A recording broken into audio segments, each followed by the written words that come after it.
గౌరవనీయులైన ముఖ్యమంత్రి నారా చంద్రబాబు నాయుడు గారికి 5 ప్రశ్నలు అడుగుతున్నాను. ఈ 5 ప్రశ్నలకు మీరు సూటిగా సమాధానం చెప్పగలిగితే ఈ రోజు నుంచి ఇంక ఎప్పుడు కూడా మిమ్మల్ని ప్రశ్నించాం. మొట్టమొదటి ప్రశ్న, రైతులకు మీరు అధికారంలోకి రాగానే సంతకం పెట్టినటువంటి రుణమాఫీ పూర్తిగా చేయగలిగారా? రుణమాఫీ కావాలని ప్రజలు మిమ్మల్ని అడిగారా? మీరు మేనిఫెస్టోలో పెట్టారు. ఆ రోజేం ప్రజలు మిమ్మల్ని అడగలేదే ఇలా చేయండి అయ్యా అని? మీరు చేస్తా అని హామీ ఇచ్చారు. గుర్తుపెట్టుకోండి, మళ్ళీ మాట్లాడుకుందాం. 2, కాపులకు రిజర్వేషన్. కాపు కులం మొత్తం వచ్చి, కాపు సామాజిక వర్గం మొత్తం వచ్చి మిమ్మల్ని అడిగారా?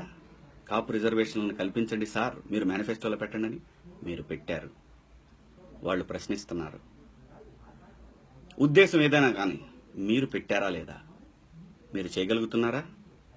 ఒకవేళ మీకు నిజంగానే చిత్తశుద్ధి ఉందంటే పెట్టే ముందే బీసీ సంఘాలని ఒప్పించుకుని మీరు చేశారా? ఇది 2 కులాల మధ్య చిచ్చు పెట్టడం కదా, బీసీల మధ్య కాపుల మధ్య. పోనీ రిజర్వేషన్ కల్పిస్తే అది నిలుస్తుందని మీరు అనుకుంటున్నారా? ఎందుకు ఇచ్చారు హామీ? 3, ప్రత్యేక హోదా గురించి ఆ రోజున తిరుపతిలో మీరు వెంకయ్యనాయుడు ఇద్దరూ కలిసి ప్రధానమంత్రిని ఒప్పించి 10 ఏళ్లు కాదు 15 ఏళ్లు కావాలి, ప్రత్యేక హోదా లేకపోతే ఈ రాష్ట్రం ఎందుకు పనికిరాదని చెప్పి ఆ రోజున అడిగారా లేదా? అది మిమ్మల్ని ప్రజలు అడిగారా? మీరు ఇలా అడగండి సార్ మా తరఫున అని మీకు మీరు వెంకయ్యనాయుడు అధికారం కోసం ఆ రోజున హామీ ఇచ్చారు. మరి ఈ రోజు దీనికి సమాధానం చెప్పండి. నిరుద్యోగ యువత, బాబు వస్తే జాబ్ వచ్చిందని ఆంధ్రప్రదేశ్లో ఉన్న గోడల మొత్తం రాశారు. ఒకవేళ రాకపోతే నిరుద్యోగ భృతి ఇస్తాము అని చెప్పారు. ఎక్కడొచ్చింది? ఎవరికి ఉద్యోగాలు వచ్చినాయి? ఎవరికి నిరుద్యోగ భృతి ఇచ్చారు? ఇది మీ మేనిఫెస్టోలో పెట్టారు. ఏమండి, సాధ్యం కాని హామీలు మీరు మేనిఫెస్టోలో ఎలా పెడతారండి? ఆంధ్రప్రదేశ్, విడిపోయిన ఆంధ్రప్రదేశ్ స్ట్రెంగ్త్ ఎంత, ఆర్థిక వివరాలెంత మీకు తెలుసు. కానీ ఎందుకు హామీలు ఇచ్చారు? ఓట్లు కావాలి మీకు, ప్రజల్ని ఆకర్షించాలి. ఆకర్షితులైనటువంటి ప్రజలు ఈ రోజున తిరిగి అయ్యా మీరు చెప్పిన చేస్తా అన్నారో చెయ్యము అని అడిగితే మీరు అభివృద్ధి నిరోధకులు అనే మాట మాట్లాడుతున్నారే. ఎవరు అభివృద్ధి నిరోధకులు? ఎవరు చేతగాని హామీలు ఇవ్వమన్నారు మిమ్మల్ని? ఈ రోజున అవినీతి ఏ స్థాయిలో ఉంది? ఆంధ్రప్రదేశ్లో ఏ నియోజకవర్గంలోకైనా వెళ్లి అడగండి, అవినీతి ఏ స్థాయిలో ఉంది? మట్టి, ఇసుక, ఇక ప్రతి గవర్నమెంట్ బిల్డింగ్ పెట్టాలన్నా, కాంట్రాక్టర్లు చిన్న చిన్న కాంట్రాక్టులు చేసుకోవాలన్నా సరే, రియల్ ఎస్టేట్ వాళ్ళని, ప్రతి వాళ్ళని హింస. ఆఖరికి మందు షాపులు పెట్టుకున్న వాళ్ళని కూడా వాళ్ళ షాపుల నుంచి డబ్బులు రాకపోతే ఎదురుగా బెల్ట్ షాపులు పెట్టిస్తారు.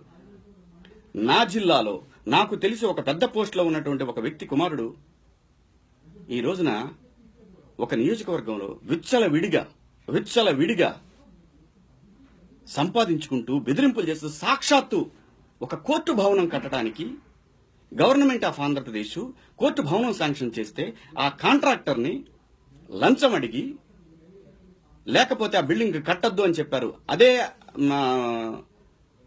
మా జిల్లాలో మా కోర్టులో. ఇది నిజం కాదా? ఆఖరికి కోర్టులను వదలటలేదే, ఇడ్లీ బండి వాళ్ళని వదలటలేదే, వైన్ షాపులను వదలటలేదే, రోడ్ల మీద అట్టికాల బండ్లను వదలటలేదే. ఏమిటండి ఇది? ఇదే ప్రజలు మిమ్మల్ని నుంచి కోరుకుంది? ప్రజల్ని హైదరాబాద్ నుంచి అమరావతికి తరలించింది మీరు కాదా?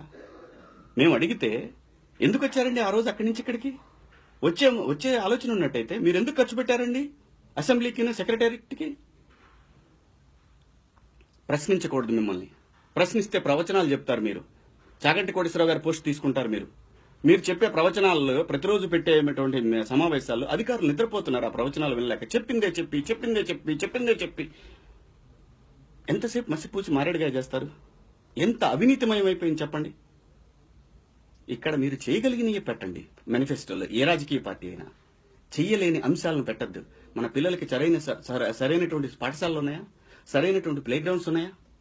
సరైనటువంటి విద్యాబోధన క్వాలిటీ ఎడ్యుకేషన్ ఇవ్వగలుగుతున్నారా మీరు? డిఎస్సీలు పెడతారు. డిఎస్సీలు పెట్టే ముందు క్వాలిటీ కంట్రోల్ చేయలేకపోతున్నారు. క్వాలిటీ ఉన్న అధ్యాపకులను రిక్రూట్ చేయలేకపోతున్నారు. ఉన్న అధ్యాపకులకు సరైన అవకాశాలు ఇవ్వలేకపోతున్నారు. ఇవన్నీ ఆలోచించరు. ఇవాళ గవర్నమెంట్ హాస్పిటల్స్ లో ఎటువంటి పరిస్థితి ఉంది చెప్పండి? ప్రతి ఒక్క చోట అవినీతి. గుళ్లల్లో అవినీతి, హాస్పిటల్లో అవినీతి, కాంట్రాక్టర్లో అవినీతి, R&Bలో అవినీతి, రెవెన్యూలో అవినీతి. ప్రతి చోట అవినీతి మయమైపోయింది ఆంధ్రప్రదేశ్. ఏమండి, ఏమీ లేని ప్లేసులో పెట్టుబడులు పెట్టుకోవడానికి అనుకూలంగా ఉన్న రాష్ట్రం అని చెప్పి కేంద్ర ప్రభుత్వం మన మీద ముష్టి చెప్తుంది. ప్రతి దాంట్లో నెంబర్ 1 ఉన్నాం, జీడీపీలో నెంబర్ 1 ఉన్నాం, జీడీలో నెంబర్. ఎవరికి కావాలండి నెంబర్ 1? ఉద్యోగం లేనటువంటి నెంబర్ 1 రాష్ట్రం ఎవరికి కావాలి చెప్పండి? ఎటువంటి ఇన్ఫ్రాస్ట్రక్చర్ ఉంది ఈ రాష్ట్రంలో చెప్పండి? దయచేసి ఇంకా ఈ సొల్లు వద్దండి. మీరు చేయగలిగితే న్యాయం చేయండి ప్రజలకి, లేకపోతే ఎదురుదాడులకు దిగవద్దు. నాకు తెలుసు మీరు ఇప్పుడు జరిగే ఈ వైజాగ్ ఉద్యమాన్ని మీరు నీరుగారుస్తారు, కానీ అదే మీరు వేసే మొదటి పప్పులో కాలు. గుర్తుపెట్టుకోండి, వైజాగ్ ఉద్యమాన్ని మీరు ఖచ్చితంగా తొక్కుతారు, మాకు తెలుసు. మీరు ఇంకొక 5 లక్షల కోట్లు 6 లక్షల కోట్ల రూపాయలు రేపు పొద్దున సమ్మిట్ లో వచ్చినాయి అని చెప్తారు. పోయిన 4 ఇప్పుడు ఒక 5 9 10 లక్షల కోట్ల రూపాయలు ఆంధ్రప్రదేశ్ కి పెట్టుబడులు పెట్టారు. 60 దేశాల నుంచి జనాభా టికెట్లు వేస్తే ఎవడైనా వస్తాడు. టిక్కెట్లు వేస్తే ఎవడైనా వస్తాడు వైజాగ్ కి. ప్రతి వాళ్ళకి మీరు ఇస్తున్న హాస్పిటాలిటీ ఏమిటి? ఇదంతా ఎందుకు ఇంత దుర్మార్గం? ప్రజలు మిమ్మల్ని అడిగారా ఇవన్నీ?